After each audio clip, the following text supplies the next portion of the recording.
Here we go. Is the boss or the handful?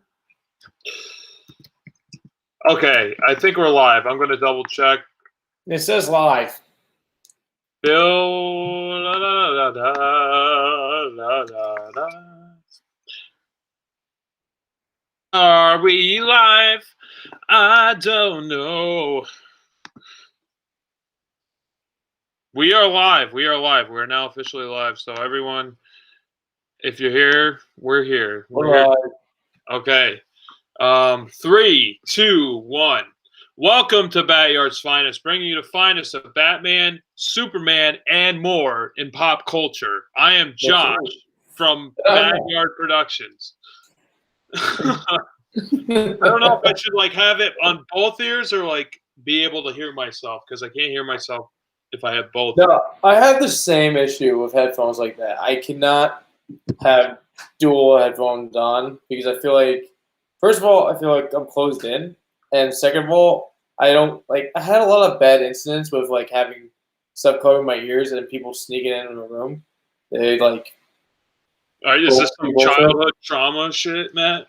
Is that what you're getting into? Is this some childhood trauma that you're getting into? Yeah, basically that's what happened with the fucking headphones. That sounds terrible. That sounds nightmare. Yeah, well, you got a brother like mine sometimes, you know. I think your brother would do that same thing. Not entirely. I mean, I don't know, but no, I like these over the head headphones because I feel like the ones that go in my ears just fall out instantly. And these I just kind of pop on. I'm like, yeah, I'm at the gym, I'm in my own little world a little bit, but they do get annoying. So it's I don't know, it's like a middle road you got to find. Anyway, we are here. We're going to discuss two pop culture events, topics that Matt chose the main subject for today, which was Ghoulies. Before we get into all that, do you have any BS you want to talk about? Any stuff you want to bring up before we go into anything? Have you guys seen the new trailers? The new trailer for Suicide Squad 2? No, there's an actual trailer. There's an actual trailer that they put out, but I think it's more of every time I try finding it, it keeps on bringing out more bullshit what HBO Max is gonna have together, but it's all Warner Brothers movies smashed together. But it has new scenes. Wait, what? When does Suicide Squad 2 come out? I have no idea. I haven't looked around for that thing because I was trying to ask you on it. I was trying to ask you when King Kong versus Godzilla comes out. That's in March. I think it's March 24th or 27th, I think. So it's kind of up to the audience member if you're going to go in theaters or watch it on HBO Max. You have the option. I'm not sure what I'm going to do yet. Depends on how it is in my area and stuff. But it seems like a movie I would want to watch on the big screen just for the spectacle of seeing these giant creatures. It kind of seems like it's made for it. The thing is, going, I would love to go to the movies, just knowing what's going on in the world, you're saying. I may not, but I've seen all the other previous ones in the movies. Yeah, I wish I could keep going with the movies to the theater. I mean, at least it's 2 months away, so we have some time. It might kind of alleviate a little bit in certain areas. So I don't know. We'll keep an eye out. We'll see if we're gonna watch it. But I was thinking before we watch that, we should watch the original. At least the Kong versus Godzilla original film. We'll go through that. Definitely. Yeah, we watch that. I was thinking we could do that. Maybe if we get lucky, we could talk about the original Godzilla, because I actually want to watch the original Godzilla. I haven't seen it in over probably 10 years, so it'd be interesting to go back to it with fresh eyes. Well, which one are you talking about? Watching the Japanese edition or watching the actual American version? I don't know. We'll get to that when we actually get to that. I was just thinking for future prospects, but no, I mean we have some time, so we'll figure out when we're going to record those episodes. I just wanted to discuss that. I just recently watched a documentary. It was on Hulu of all places. I was just going through the Hulu, which my girlfriend has, so she has it. So I was going through all the stuff that's on there. I never used Hulu before, so it's interesting. But I was watching the documentary called Batman and Bill, which is the story of how Bill Finger eventually got his credit for co-creating Batman, which has been a hidden fact for many decades, that he co-created Batman with Bob Kane. So Bob Kane only was the one who got sole credit for creating Batman, where Bill Finger was actually the one who created most of the things that you know about Batman, like Bruce, like having him have a dual identity, have his parents killed, making the Batman cowl, creating Robin, creating the Joker. So basically, everything you know about Batman is from Bill Finger. And I was watching that. This is the foundation of Batman. Yeah. So what Bob Kane came up with? Let's see if I can find it. He came up with have you ever seen that image of Batman with like red tights, and he has like a domino mask like Robin? It's like the I think I've seen like maybe once or twice, but not recently. It's the first design that Bob Kane had. So Bob Kane basically had nothing for Batman. It just looked like a copy of Superman, but worse. So the whole thing with making him like a shadowy figure, making him a creature of the night, that was all Bill Finger, and it took this long.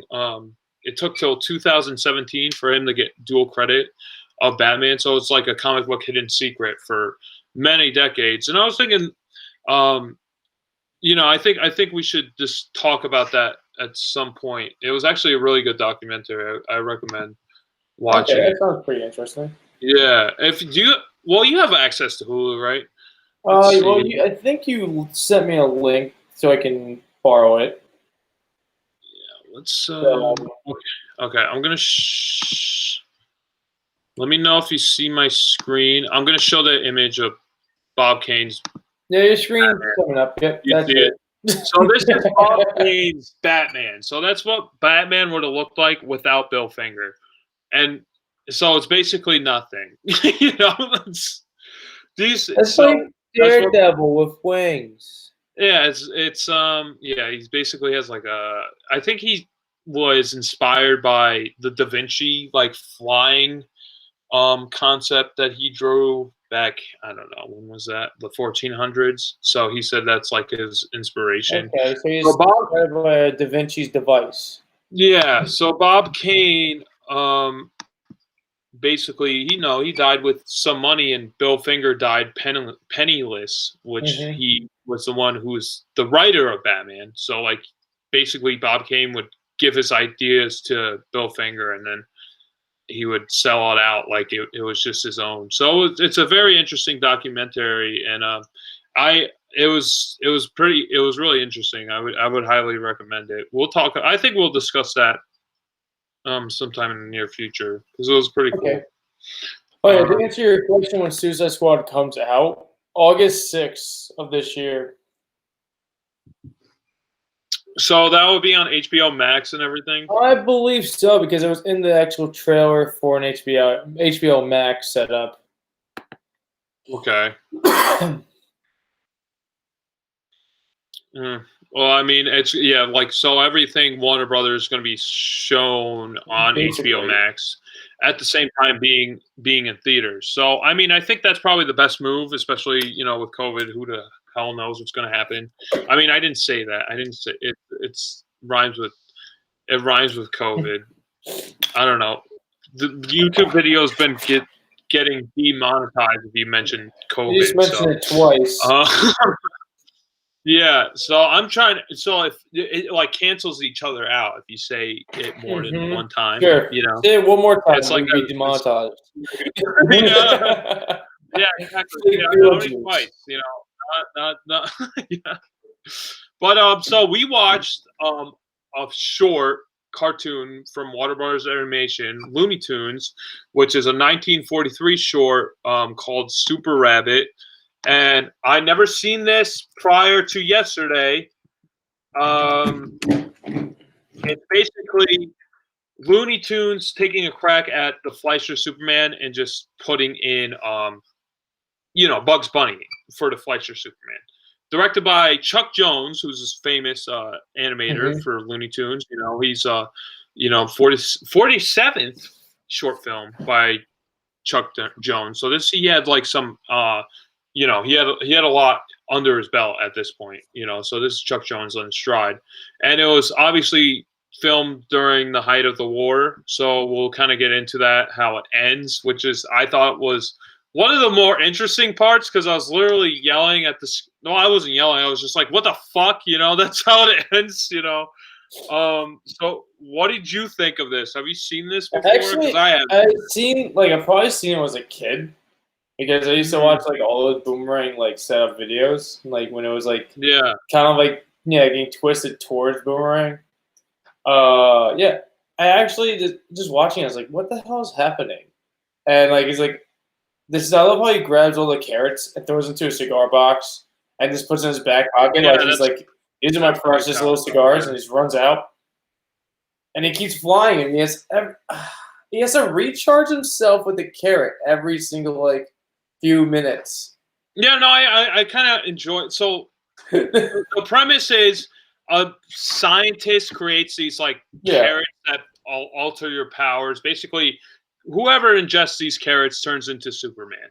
So the scientist creates these alterating carrots, and he gives them to Bugs Bunny. And I thought how the scientist is animated, it looks like his mustache is coming out of his nose instead of on his face, and it was just kind of it was irritating. It was irritating me a little bit. I just wanted to freaking cut it off, but they don't dwell on that scientist character for a long time. And obviously, in the beginning, it's beat for beat the Max Fleischer opening with the leaping tall buildings in a single bound, and having Bugs Bunny show up with the Superman costume. It's literally beat for beat the same thing, and I actually appreciate that a lot. So after. Wait, what? Well, I'll mention one thing before we go further into the episode. Okay. Did you notice when he was making the carrots in the test tubes, the tube system that went around and it wrote out? Oh, yeah, what did it say? Yeah, what did it write? I believe it says, "Eat at Joe's" or "Eat at Joel's." Eat at Joel's? Something. Maybe it was "Eat at Joel's." Maybe some shameless product placement. I don't know. I don't know. It's just, I don't know. It's just funny. I'm like, it says "Eat at Joe's." I didn't know. Yeah, I didn't know what it said. Yeah, that all the. It gets a little weird at the end because it gets more congested at the end. The last word, but it says Joel. Yeah, we'll get we'll get to the end of the whole short. But yeah, when the liquid is going through the test tubes and it's finally going to the serum that's going to be injected into these super carrots, I guess per se, like these power ups. It was very reminiscent of the Max Fleischer Superman, the first episode, called The Mad Scientist, where the scientist has all these test tubes and they're swirling around and everything. But yeah, it was basically Bugs Bunny gets these powers after ingesting these carrots, these altering carrots. And I thought, I wish it took place, it stayed in the city setting, in the metropolis per se. Instead, he looks at a newspaper, and then this Texan this Texan hates rabbits, so Bugs Bunny decides to fly from the city to Texas, which doesn't, that it has nothing to do with anything. Texas doesn't have anything to do with Superman or anything. At least if he flew to Kansas, it would have been some connection, But I just wish they stayed in the metropolitan setting, the whole thing. And for the hunter who's against all these rabbits, it's not Elmer Fudd. It's just some random big Texan. Yeah, so I was like, at least be Elmer Fudd, someone I know, Texan. Well, the thing is, he wasn't really interesting. Big, so Elmer Fudd would not be big except for his fucking forehead. No, yeah, that's fine. He could be a Texan. Who cares? Whatever. But he just wears a 10-gallon hat. They went with a big person, big Texan person, because Texans are big. Supposedly. But No, I love when you meet up with like when you get to Texas and you see all the rabbits running away, and they're all like Yeah, they look like normal, Bugs like they're Bunny. running like Bugs Bunny, and then like Yeah, Bugs like half "All of right." them look like just Bugs Bunny. You know, like the how they animated it. It just looks like they took the same character model. Just changed all the colors on him. But like he's like, all right, time to go into disguise. And he disguises himself with glasses, and he just starts hopping like a standard bunny, Yeah, weird, springy way. And he goes in there. on all Everyone else is running normal, like a human style running. So why are you running in? I think way? it's supposed to be like his like demeanor, like he's supposed to be meek, like Clark Kent. It's like a Clark Kent Bugs Bunny version. Yeah, I didn't enjoy the I enjoyed the setup. I just wish it was like Dove, it was a full mockery of Superman instead of just kind of became a standardized Looney Tunes episode. Being in Texas was just kind of random.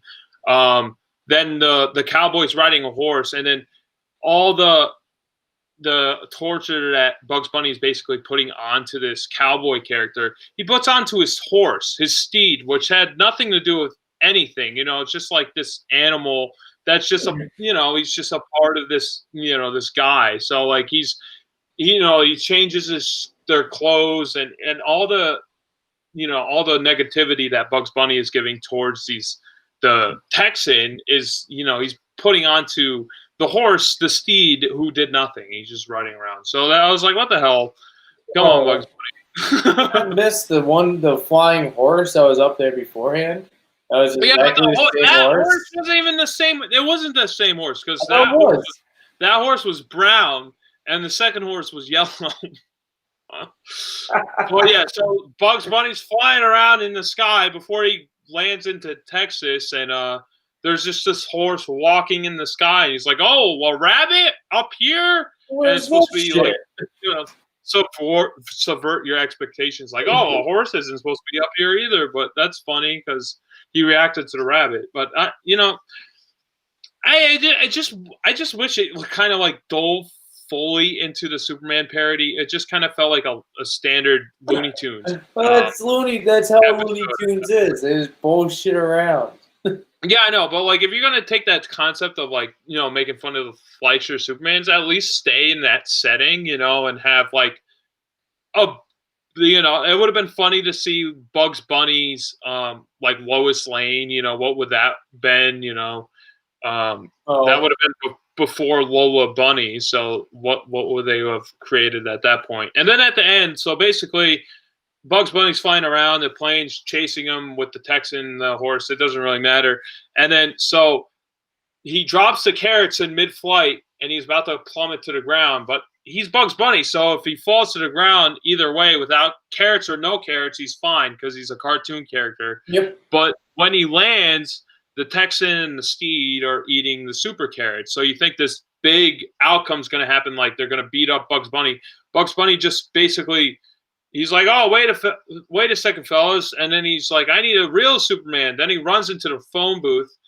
And you think that's what that set up. I was like, oh, shit, real Superman's going to come out of the phone booth? That would have been fucking awesome. If they had Bud Collyer, the voice of the original Max Fleischer Superman, the voice of the radio Superman, and he came out and he just beat the shit out of those two guys, I would have lost. I would have said this is the best thing ever, whatever. But then it became. So that's what I was expecting, oh, I need a real Superman.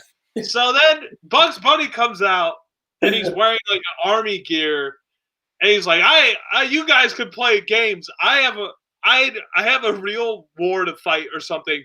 Then he walks like 10 paces, and there's a sign that says to Germany and to Japan, and he's heading out to war because it's the Second World War. So it basically ended up being... And he takes a fucking left because the sign points that direction, and he turns left in that direction.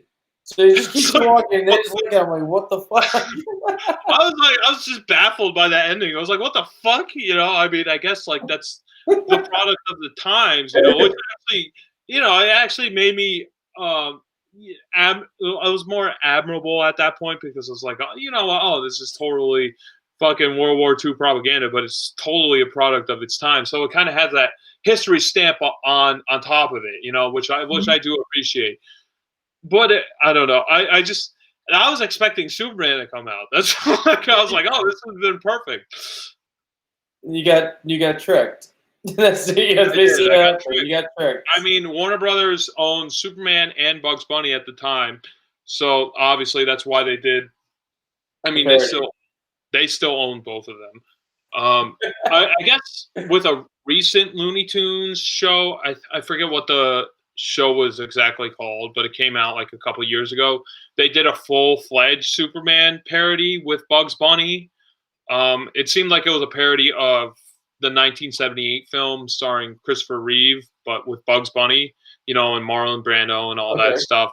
So I was like, oh, maybe, we'll probably watch that in the near future because I was like, oh, okay. So this is like kind of what I was expecting, like a full-fledged dive in. But I wasn't really expecting, obviously, 1978 Superman because this is 1940s. I was expecting a full-fledged dive into the Max Fleischer Superman with Bugs Bunny. And I think if they went full force with it, I would have enjoyed it a lot more because it just kind of ended up being a standard Looney Tunes episode. And I was like, all right, well, if you're going to do that, then you don't really need the concept of Superman or anything, so I was like, okay. It was good. It was fine. It was good. It was like an average Looney Tunes episode. I definitely seen better. I know. I've seen better episodes, but it's just like that's the reason why doing that episode is because the carrot gives you superpowers, so why not give the bunny a freaking Superman costume? Call him Super Rabbit.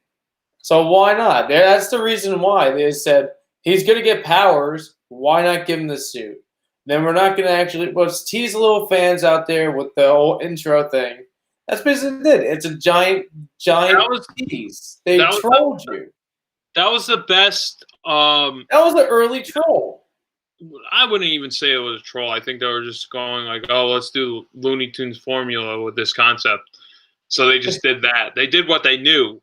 I don't think they really thought about cross. They didn't really think of the crossover in that effect. They're just like, all right, here's the concept. Let's throw it on Bugs Bunny, but let's put it in a Bugs Bunny scenario instead of putting Bugs Bunny in a Superman scenario and seeing how Bugs Bunny would react to a Superman scenario. Instead Bugs Bunny wouldn't react really well in a Superman thing. That's the problem. It wouldn't be a good episode. Funny. There'd be a lot of people dying. That's why it would have been funny because Bugs Bunny would have been not inadequate, but he would have just been more helping out his own benefit instead of helping out other people.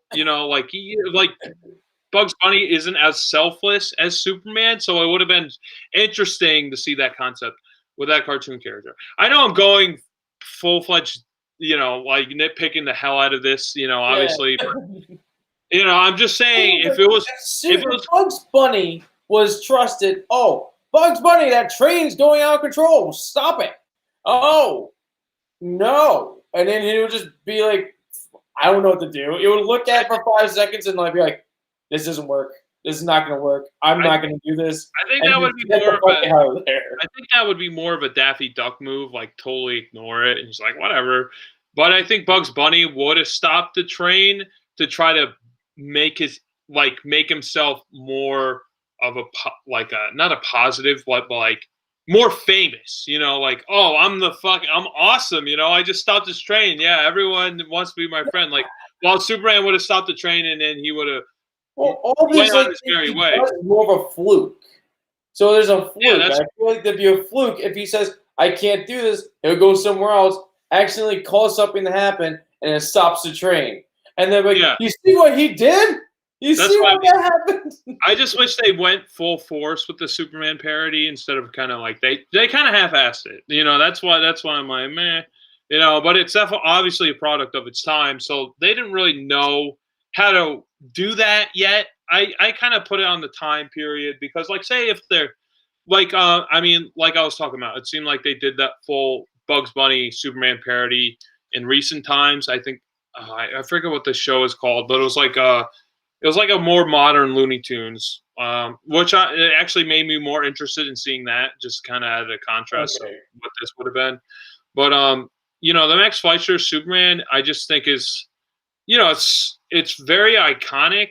But you love it. That's the problem. You would freaking have like all the copies on Blu-ray, Ultra 4K, whatever the fuck it is. Then they're public domain, but I do have them on Blu-ray vicariously by owning Superman, the movie to Superman 4s, like the box collection of the Chris Reeve movies.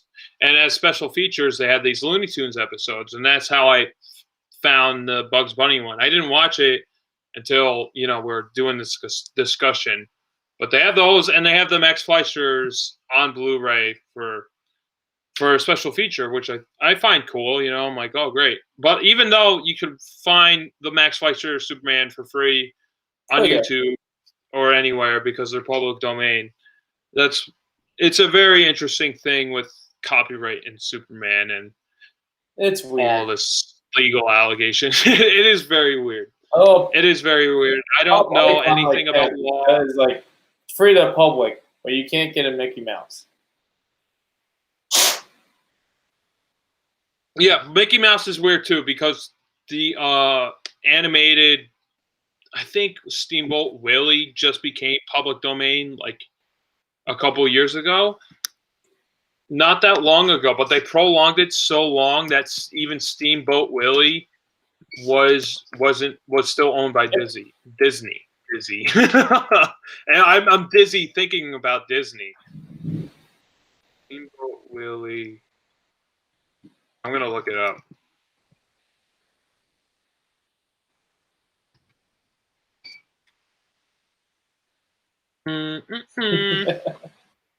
Oh my God. Okay, so it's Steamboat Willie isn't expired from the copyright of Disney. It is on January 1st, 2024. So I think that's literally 100 years after it came out. That's when it'll be free to the public domain. That's crazy. I thought it was. And that the public domain, like, it's gonna kick in. Disney's gonna re-up it again. Yeah, Disney's gonna re-up it and prolong the public domain to be like after the creator's death plus 1,000 years or freaking a millennium. It just makes Disney too much money that they don't want to give it to the public.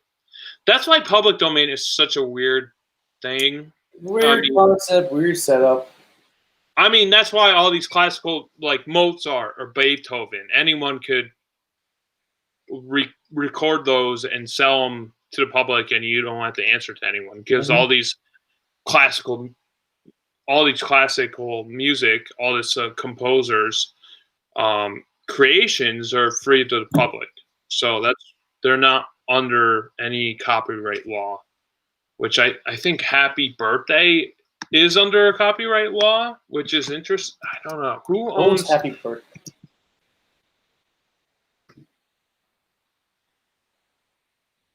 Who owns the Happy Birthday song? Okay. I don't know. Nobody does. I don't know. I think. I don't know. Oh my God, this is. All right, this is a long article. I'm just trying to find a shorthand answer. I think I heard a rumor that Michael Jackson owned Happy Birthday at some point, but I'm not sure if that's entirely true. Michael Jackson did own the rights to the Beatles biography or all the music that the Beatles wrote in the 1980s and the 1990s. So Warner Brothers owns Happy Birthday? Oh, this is what pops up when I typed in who owns Happy Birthday. Warner Brothers Music. It ends ownership. Yeah, it claims that Warner/Chappelle. In 1988, Warner/Chappelle Music purchased the copyright. The company owning the copyright for $25 million. So when does that copyright end? Because okay, so you know how you're at say you know how you're at a restaurant. Say you're at a restaurant, it's someone's birthday, and you know how they sing that bullshit happy birthday song that's not happy birthday? Happy, happy, happy birthday. Like, happy, yeah, happy the birthday. Happy, no, happy birthday. Birthday. yeah, basically that, like happy, happy birthday. Yeah, exactly. They're clapping. It's because someone owns their copyright to that song, so that's why they don't sing it. Okay, They might so possibility of them in getting sued. 2015, the copyright claim was declared invalid, and Warner Brothers agreed to pay back what was it? The $14 million in license fees. So it kind of Copyright died is in such a convoluted thing. 2015. But that song was invented and published in 1893. Yeah, copyright is a very weird law. It's a weird, very weird system. That I'm trying to figure out myself. I don't know anything about the law. Okay, in the European trying to Union, copyright lasts for Understand it life myself. of the artist plus 70 years. Petty Hills died in 1946 as the last surviving author. So the copyright expires in these countries in January 2017. So that happened. That was that. So they bought the rights to Happy Birthday, Warner Brothers Music, in Just what the United States. 1988. So they own the copyright just in the United States, but not globally. Because in the European Union, it says it's ended in 2017. Okay. Expired. Oh, I guess. Well, obviously, I mean that would make sense. A copyright law would be different in different regions and different countries. So I know, like in China, there's basically no copyright law. So that's why you see all those bootleg toys that are made from people in China from these copyright properties in America. That's why you see like Elsa mixed with Power Ranger toys. Like if you're trying to buy like some bootleg China figure or something.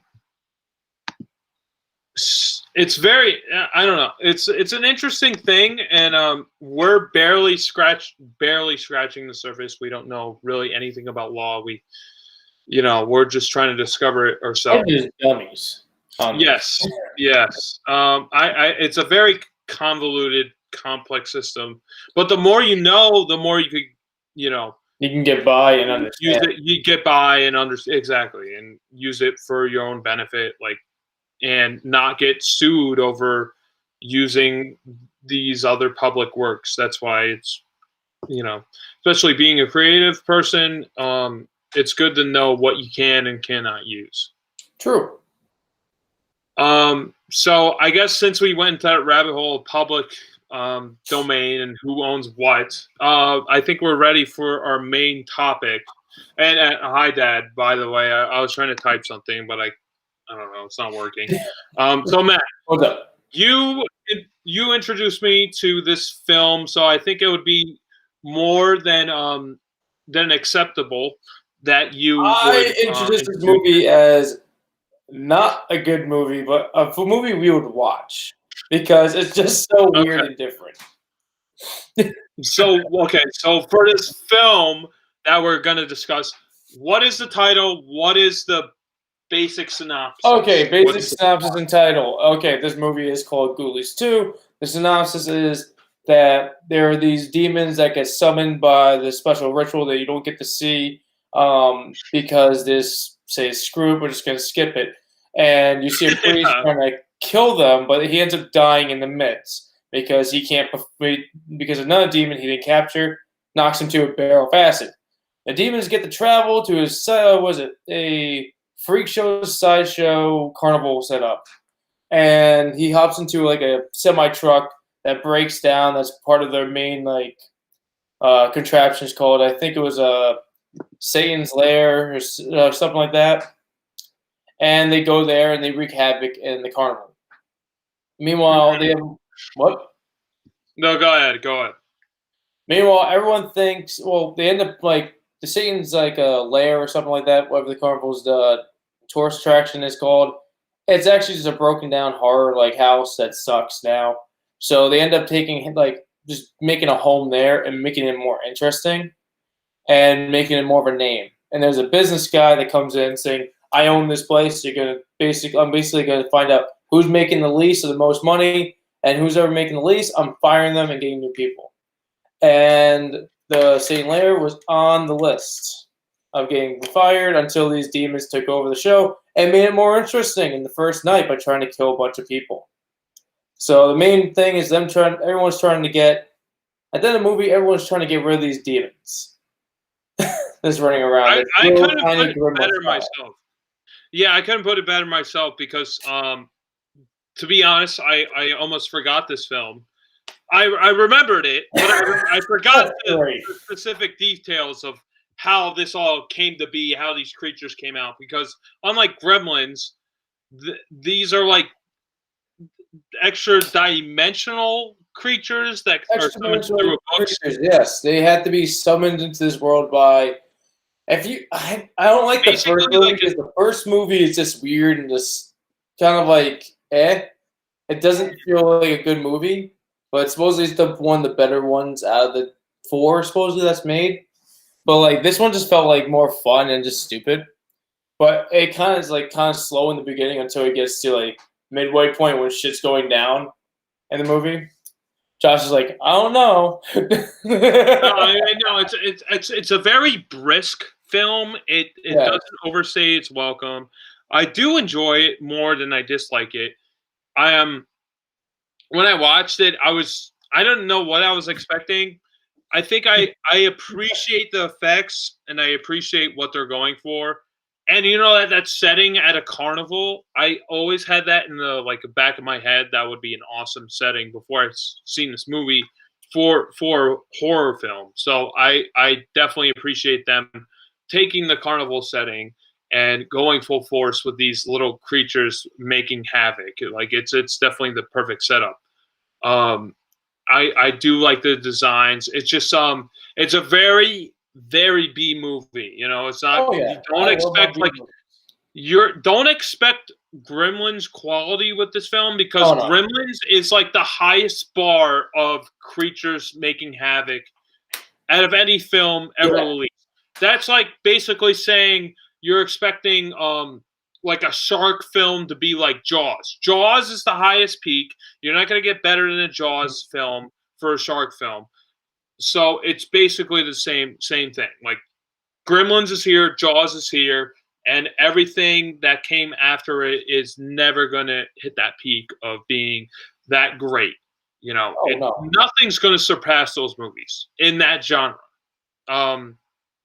But putting that aside, this film, I haven't seen Ghoulies 1. I almost want to call this Critters, but I know that's a different movie. Gremlins knockoff. I heard that's actually pretty fun. Maybe we'll talk about that in the near future.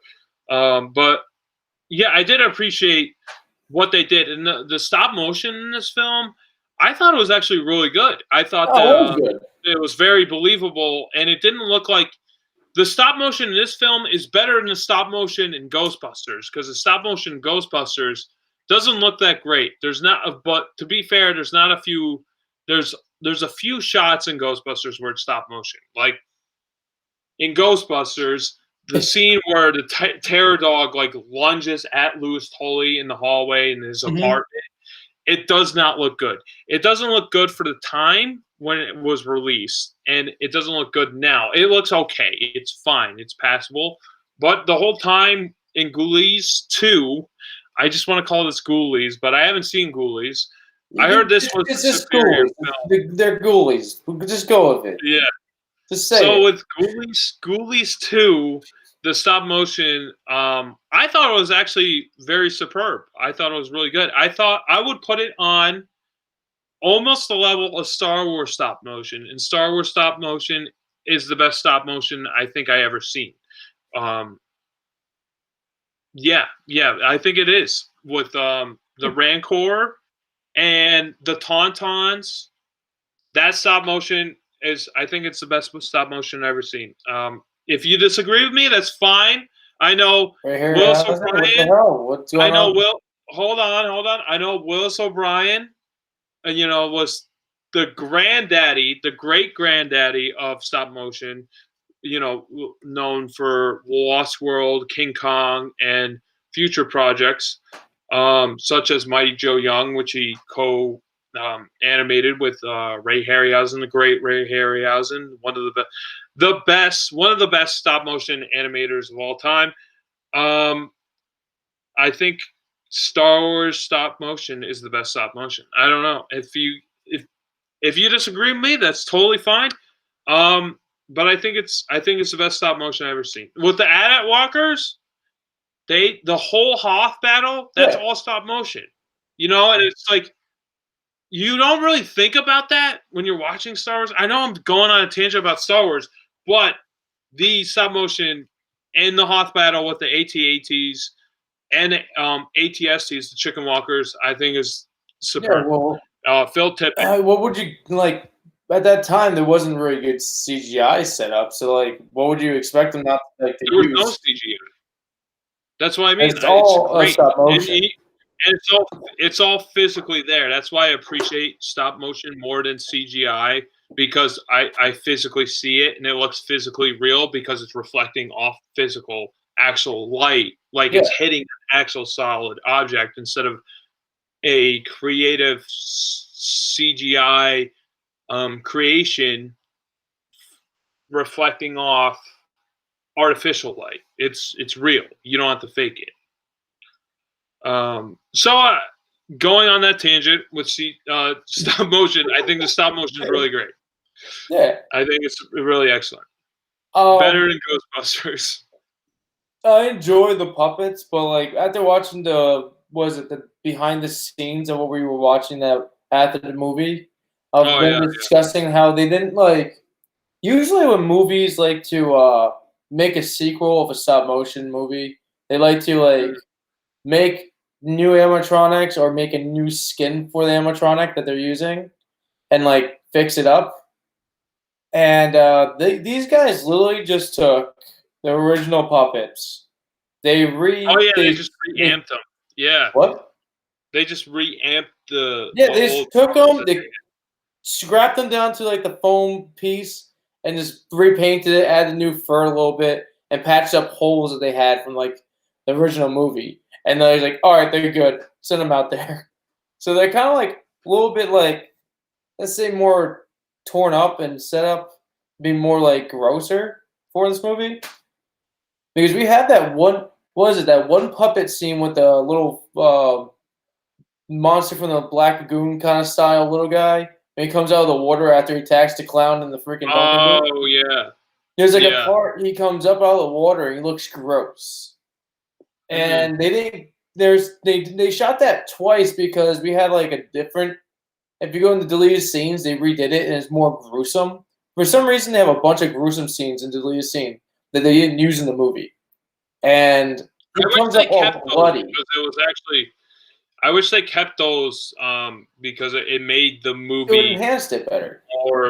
More real, like a little bit more like, oh shit, like this is actually physically happening. And I mean, for a rated R film, it was pretty tame for what they actually showed. But if they added like the floating limbs from the clown dropping into the lever bucket or whatever, his leg gets chewed off or one of his limbs is floating there in the water like this. Yeah, but they cut that. So they cut that out of film, so it makes it a little less. It's a mysterious missing arm. Now you think the little guy ate the whole arm in one bite, basically. Mm-hmm. And then, like when he comes out, they do show the nub. Yeah, you see the nub. Like, but like, the thing is like weird because like when he comes out in that deleted scene, he has all blood on his face, and it looks like the blood they used for that scene when they wiped it off stained his face. So when they redid the freaking redo the scene again, it came out of the water and everything with like a stain set up that made his face look a little darker than it should have. Mm-hmm. And I remember they were complaining about that scene with the monster. It looks like they scratched up the film or something like that. Yeah, they did. They showed that for like it was like literally one shot. It looked like the just the film was just like scratched. It was literally just one shot. It didn't last too long, but I Hmm. noticed it. It didn't look too great. I think if you have a really keen eye on things like that. If you're just like a regular movie going audience, you're not really gonna see those technical Like aspects. issues. Yeah, but it definitely deteriorated in film quality when I was watching it. And obviously for 1988, this is filmed in film, so it definitely had that Film more style organic, look. more organic look than like a digital look. Hmm. Like digitally, when things are filmed, it looks a little more artificial. Um, but when it's filmed, when things are filmed in film, there's that graininess. It kind of looks, it looks like it's kind of Well, has a little life yeah. of its own. Um, I don't know, like so. This film we're watching behind the scenes after the fact, and I think they you're more pissed at the behind the scenes than you were at the movie. well the movie itself, like it it reminded me. You know what it reminded me of? It reminded me of an adult What? Goosebumps episode. Basically, take the same quality of a Goosebumps episode, but add like a few layers of gore, and this is what you get. This is the movie you get from like that quality of film. And you know what? I fucking love Goosebumps. I love I mean, I'm talking about the '90s Goosebumps. I'm not talking about this shit with Jack Black Hmm. because those suck. Because I want Goosebumps to have use practical effects, and I want it to be crappy. I want it to look like crap. And this movie delivered on the crappy Goosebumps, and I'm such a big fan. I have such a soft spot for crappy Goosebumps quality flicks that this hit home. This was a home run for Goosebumps. For the best Goosebumps anything, because there actually was consequences and things were dying. So if you're a big fan of that kind of stuff, I would definitely recommend this film wholeheartedly.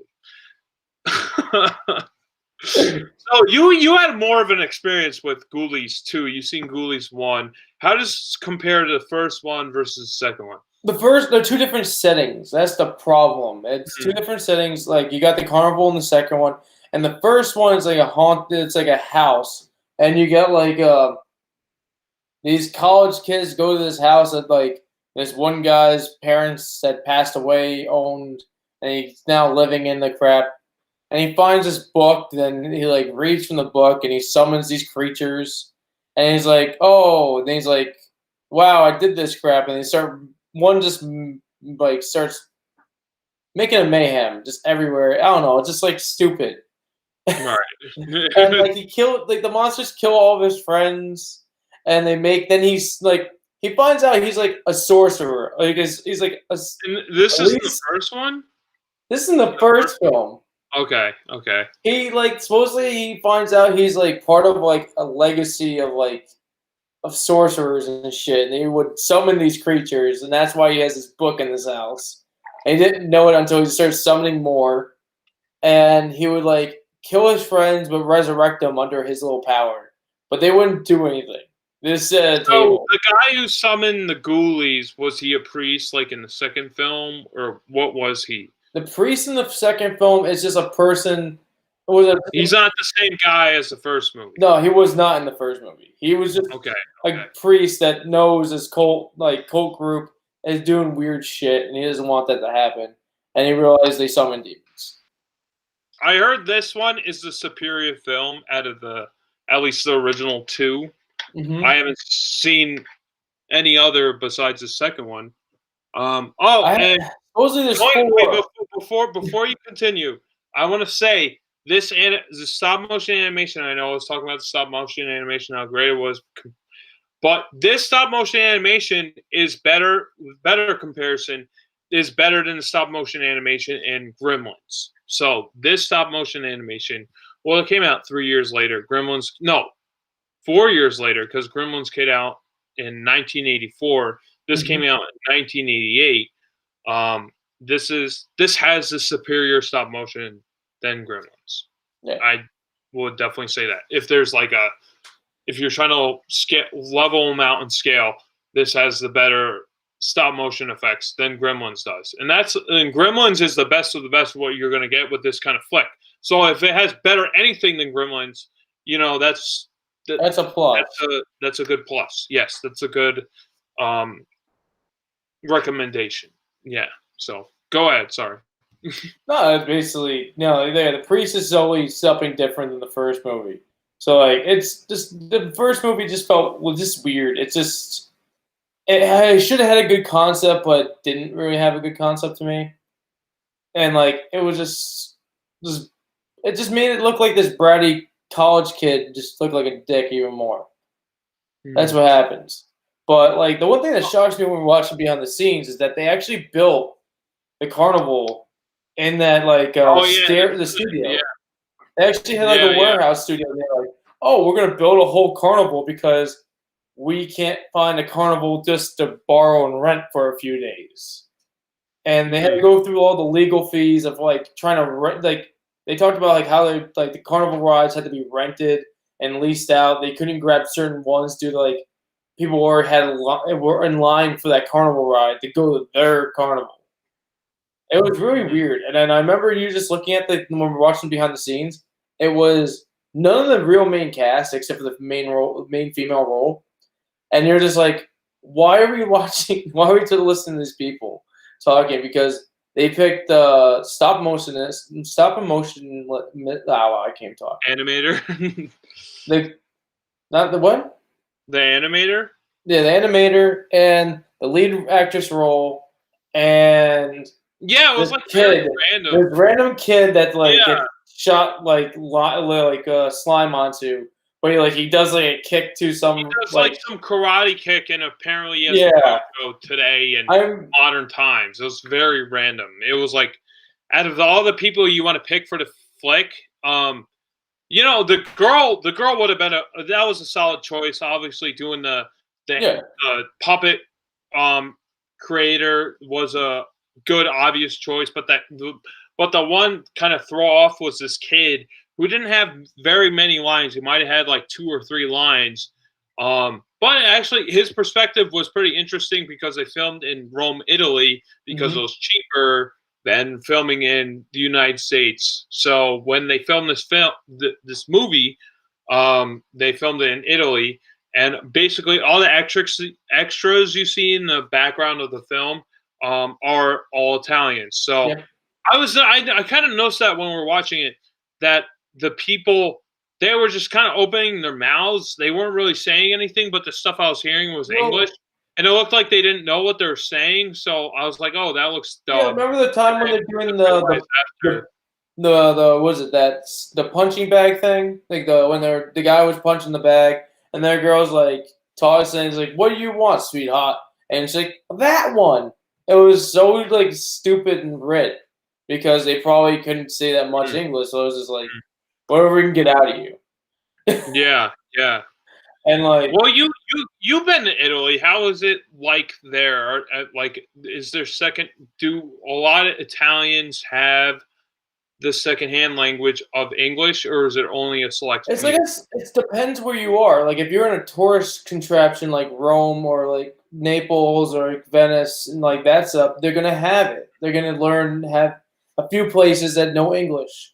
If you go to where my family is, they have everyone just speaks flat out Italian. I remember our first year going there, and there's this guy at a discount store, and I'm trying to pay for something. The guy's talking to me, and I'm I don't know what you're saying because I was just taking over there without learning Italian like an idiot, and so I went over there, and I'm so how old are you? First time going to Italy, at least.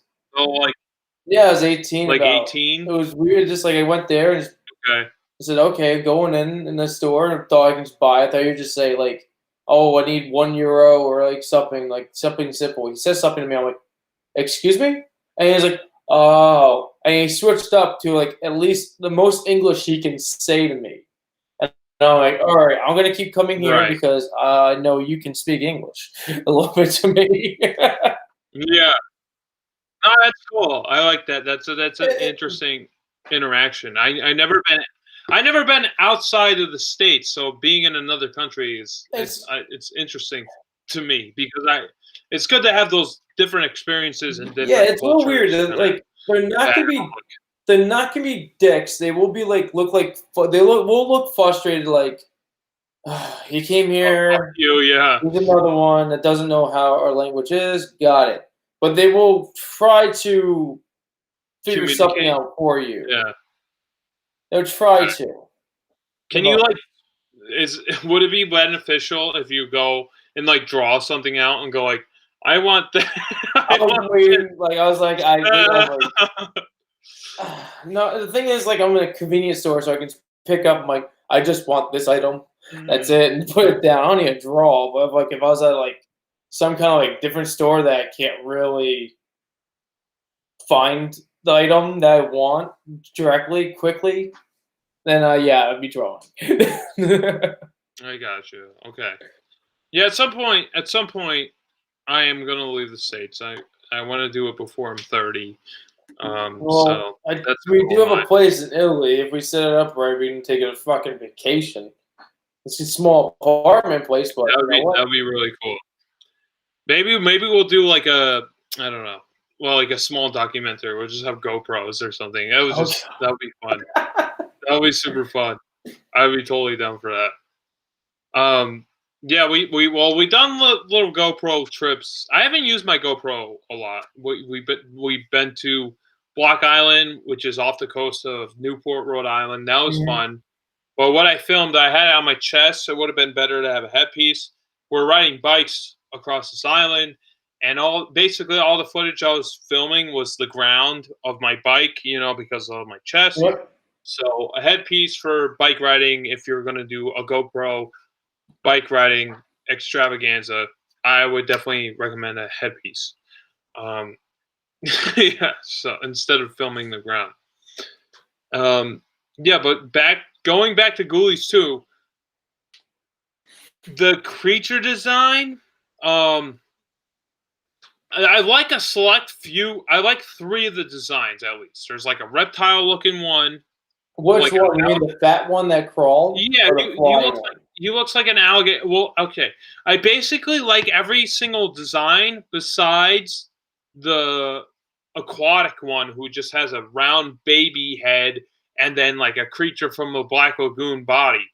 I wish they kind of went full force with the creature from Black Lagoon, make him look more fish-like, like the creature from Black Lagoon. I mean, you can probably see the poster right behind me. It's kind of blurred. There's a shitty glare, but you could, that's what's behind me. I liked all the designs besides the main one. He seemed like the main character because he became this big behemoth and he ate all the other ghoulies. So he was basically he was ultimately the savior of the flick because he ate the ghoulies until he ate a Molotov cocktail and blew up, which makes no sense. Well, they filled up a kerosene, doesn't make any sense. I know. He just combust and blew up. But yeah, I liked all the designs. I like the cat one. I like the rat one. I like the bat one. I like the alligator looking one. I didn't like the main one. He looked like his design was just kind of like haphazard, and they just kind of hodgepodge 2 things together, and it just I don't know. I didn't enjoy. I like when he was attacking people. His tail actually moved and shit. So it was like wagging at the same time in the excitement that he's like attacking people. His body didn't seem like it matched his face. His face literally looked like a baby. Like you're saying, he stopped at that face is weird. Yeah. The face I didn't enjoy. And they're the one they utilize the most out of this film. Like if they're going to utilize one of the characters, I would have picked one of the other ones. Like I would have picked probably the alligator looking one, like the reptile. Well, if let's say this one, if they we were talking before with the characters weren't they didn't redo the characters like the monsters. They just took the old puppets and reissued them, patched them up, and sent them back out into the movie. So like they couldn't really do that much to the design unless they're gonna because they like use more budget. They're gonna make more budget. Let's rip the head off and do something else to it. They could have. Yeah, it could have been like a few hour work thing to do, but like I just think the original design of that aquatic character sucks. oh yeah, but like the thing is like if you're just talking about the giant monster, that was a ritual that they used to kill off the Ghoulies supposedly. And that monster's supposed to eat all of them, like Josh was saying, eat all of them, basically just destroying them, and somehow the problem with that spell is that they leave a giant ghoulie.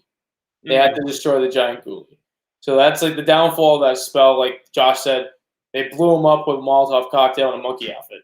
But there's a funny behind the scenes thing. They were talking about that scene. The main actress is like, "Oh yeah, we couldn't stop laughing. They blew up this creature so many times, and we couldn't stop laughing." If you see the scene, they laugh. They have a smile and laughter going on. Because they couldn't get a good shot. I bet being on set was probably a fun time. I could see that being a fun movie to be on set and just kind of bullshit around.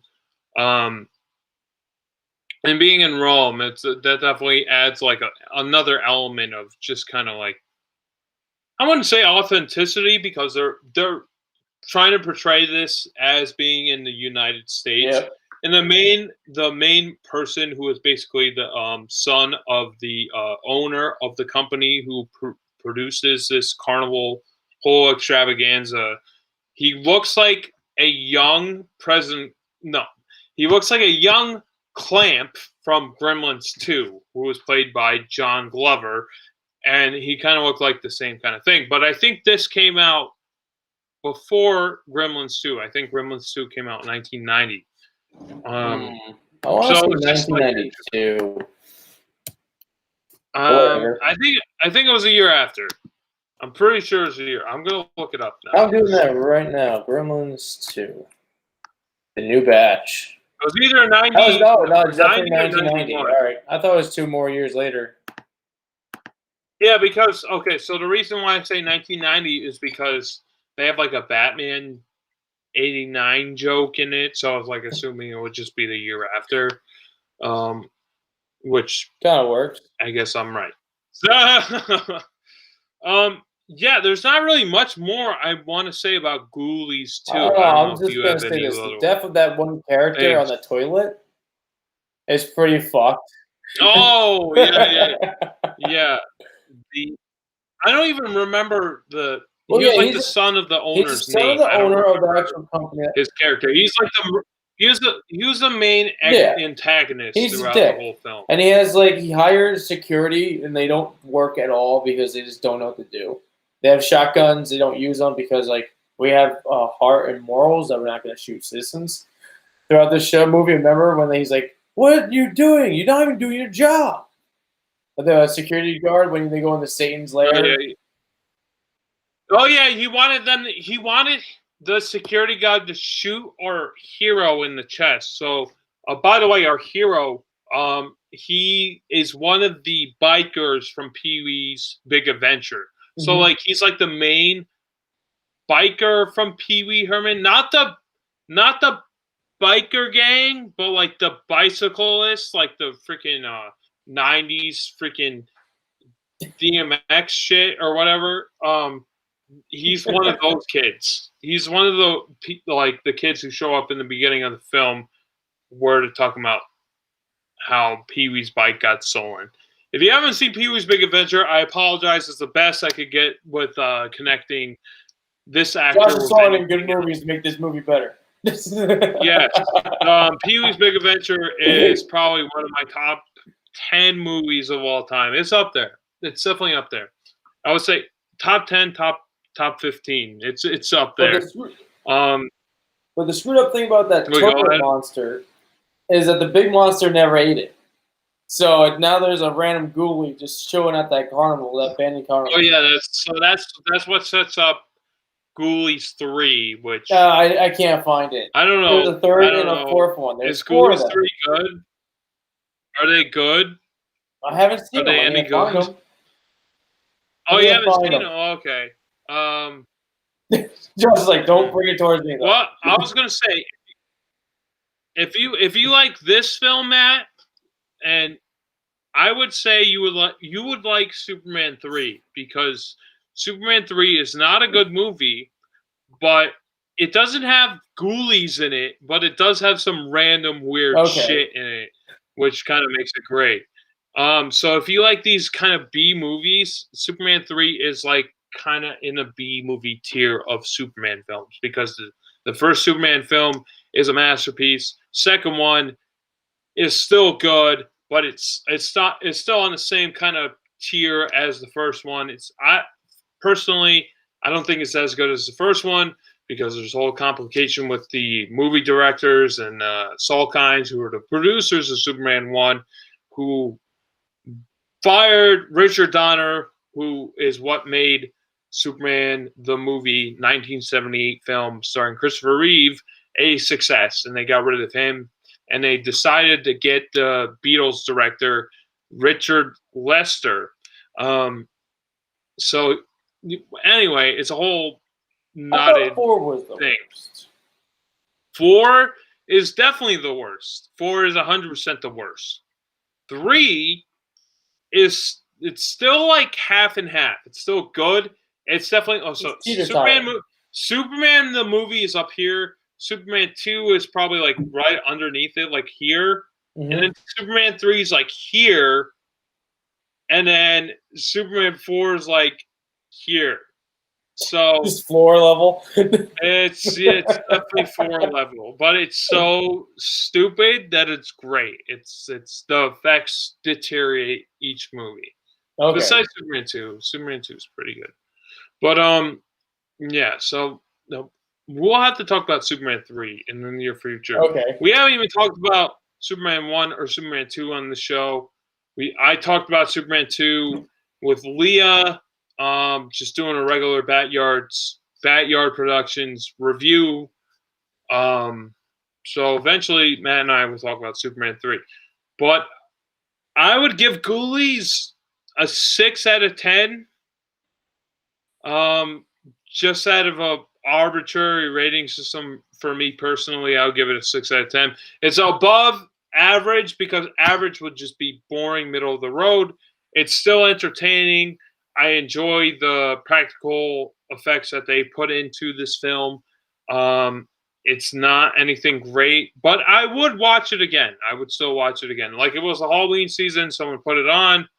I would watch the hell out of it. It would be great for a background film during a Halloween party or something.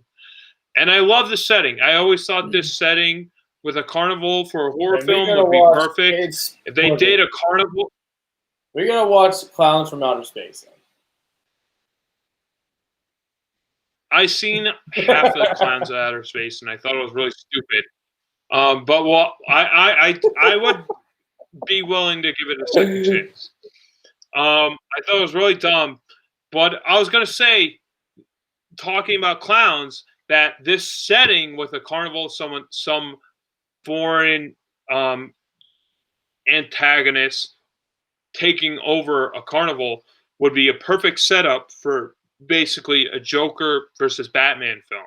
So if the Joker took over like Gotham's carnival, or Gotham's county fair, and then Batman was projected into the fair and he had to fight off a killer clown, I thought that would be a perfect setting for a Batman versus Joker film.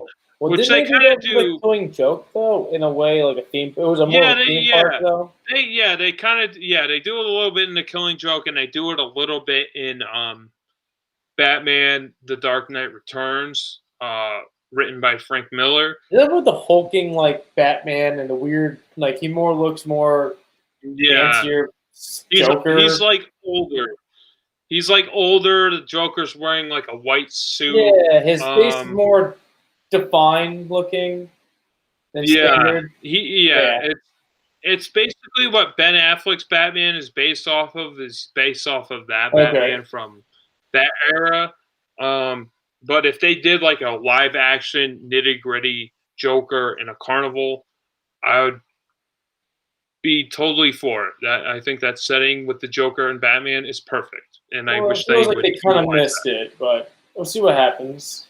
Just like kind of like I talking about Superman and Batman. I think at least especially for Superman and Batman in general, the more simplified these characters are, I think the more interesting they are. Mm-hmm. Maybe not so much for Batman, but especially for Superman. Like if you just do Superman, his planet blows up, he ends up on Earth, and then he's becomes the world's greatest hero. I think this just the simplicity of it just makes it beautiful piece of work. But if they complicate it, make it like, oh, Jor-El's getting murdered by Zod, and Zod's, it's just like it's just too much. We just need a basic story and the lineage, a plot, point A to point B, and then just it's just as simple as possible, I think. But I know I'm getting a little off topic. Matt, do you have any final things for Ghoulies 2? Ghoulies 2. It's gonna be like Josh. It's definitely a 6, but I still hold it to like. It's still one of my favorite movies just to watch or bullshit with because it's so stupid. Mm-hmm. I just like. And it's a breeze. It's a breeze of a film. Like it's just like goes by and it's really quick. It doesn't overstay its welcome. I do want to add doesn't that. leave a horrible bad taste in your mouth from watching. Like, I just watched a shit movie. No. It's just how it is. It just you watch it, you know it's gonna be bad. It's gonna be bad, and you're gonna enjoy it. I agree. There's not much I really want to add to Ghoulies 2. It makes me curious to see the other Ghoulies films. I'll have Matt introduce me to the other ones because he I need introduced to me to find the the second other one. ones. I heard one's okay, but it makes me want to watch the other Gremlins knockoffs, like such as I kind of want to watch it. Critters I have a feeling like I did watch it at one point, like a part of it, but it's not like I didn't stay to the whole movie. I just change the channel on it. So the reason why we're talking about this film and not Gremlins is because I already did a review with Tony for Gremlins, and Matt asked me if we could do a Gremlins review, and I said we already did one. That'll probably be coming out in the next 2 weeks from you're seeing this video when this is posted. I mean, we're live now by why it's uploaded in the past. It'll be like 2 weeks, a week or two from now. So it'll be coming out fairly soon, sometime in February. So that's why I was like, I just talked about this film, and Matt introduced me to this. Like, why not? And it's definitely radically different from Gremlins. It's not the same movie. Like I said, these things are basically more of like a Necronomicon feel. Like they're being produced from the Book of the Dead, kind of like Evil Dead level, Evil Dead rules, but not to that extreme. There's no Bruce Campbell in this film. I'll tell you that. Or creep monsters screaming, "I want to suck your soul." If Bruce Campbell was in this film, I'd give it a 10. But there's no Bruce Campbell character in this film, so I give it a 6. Well, I felt like they could have done something with the main character in a way like that, but they never did. Or they could have went with Big Trouble in Little China, like style. I actually haven't seen Big China. What is it? Little China? Big China? What is Big Trouble in Little China? Big Trouble in Little China. I have not seen that. What the fuck did I just say? I don't even remember. Like Big Trouble in Little China and Chinatown or something. Now I'm freaking good. Like. Anyway, I haven't seen that. I have seen like Snake Plissken films. Well, I do have to watch those. Yeah, I haven't seen. No, I've seen the sequel, the shittier one, which I heard was not as good. But I like that one, which was the one in L.A. I don't remember what it's called. It still has Kurt Russell in there, right? Yes, it was still Kurt Russell. Yeah, I'll watch those sometime in the future. I don't know, but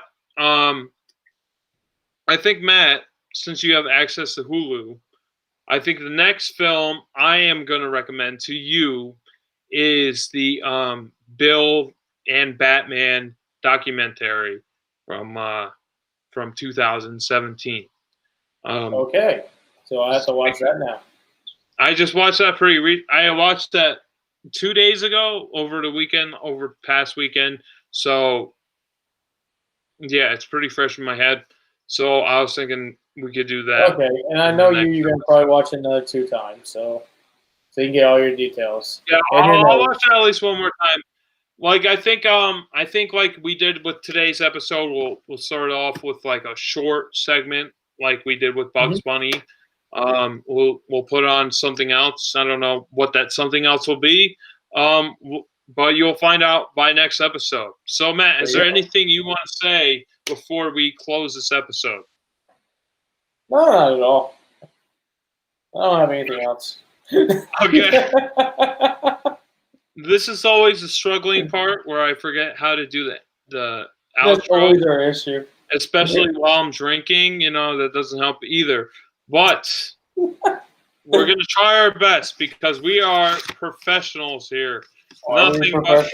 Nothing but professionalism here on the BatYard channel because that's how great we are. 3, 2, 1. This is Josh from BatYard's Finest. Send you off, up, and away until next BatYard's Finest episode. And this is Superman's pal, Matt. Wishing you, oh, wow. Fuck. Now, I actually did pretty all right for that one. You did great. For me, what do you say? Superman's pal, Matt. Superman's pal, Matt. Becoming super friends. Yeah, one episode at a time. Okay, so we'll do it again. 3, 2, 1. This is Josh from BatYard Productions sending you off, up, and away until next BatYard's Finest episode. And this is Superman's pal, Matt, becoming super friends one episode at a time. I stutter. Leave me alone. Yeah, well, no, we did. We closed I just dropped my PlayStation controller. But until next BatYard's Finest episode, we'll send you off. And make sure to, if you want to be a part of the discussion, make sure to watch Batman and Bill Finger. It's on Hulu. It might be on other stuff. But it's a very interesting story, and I do recommend it. So with that final note, we are ending